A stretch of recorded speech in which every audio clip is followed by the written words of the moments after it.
What actually happens when you see a hypnotherapist for a phobia? Phobias are strong and specific fears.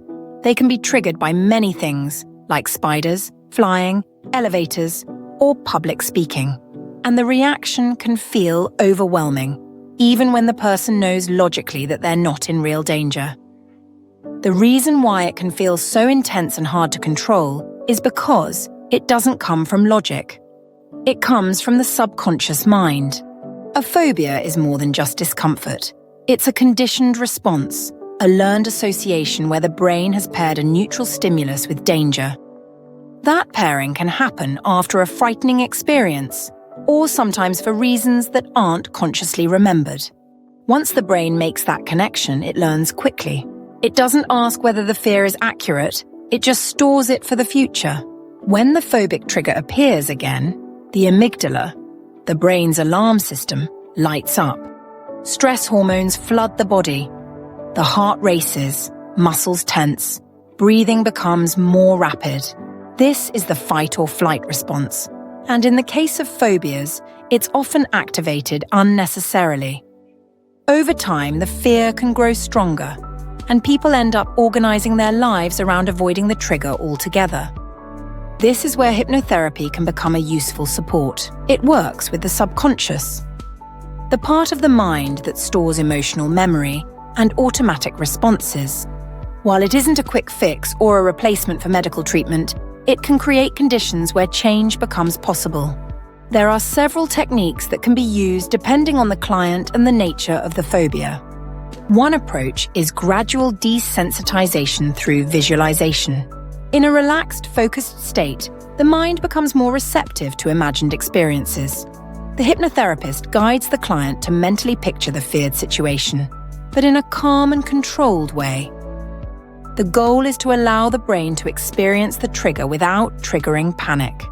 With repetition, this can begin to retrain the fear response and reduce sensitivity over time.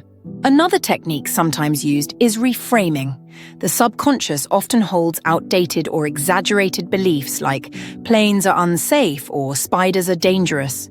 Through guided suggestion and imagery, the mind can begin to see the feared situation in a more neutral or manageable light. This helps to loose the grip of disproportionate fear. In some cases, the phobia is connected to a past experience, even if it's not clearly remembered.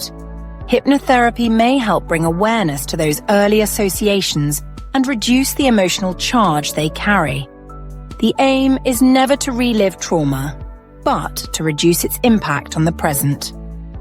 Another strategy sometimes introduced is known as anchoring. This involves helping the mind link a calming mental or physical cue, such as a deep breath or a hand gesture, with a sense of safety.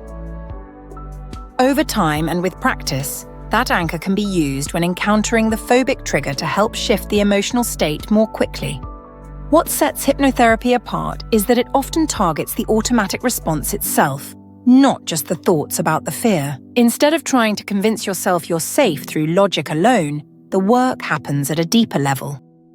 The goal is to create new emotional experiences that the subconscious can learn from.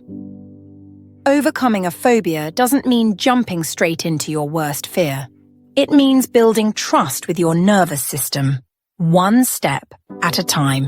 Hypnotherapy can support that process by helping to reduce reactivity, shift internal associations, and strengthen the belief that you can handle more than your fear wants you to believe.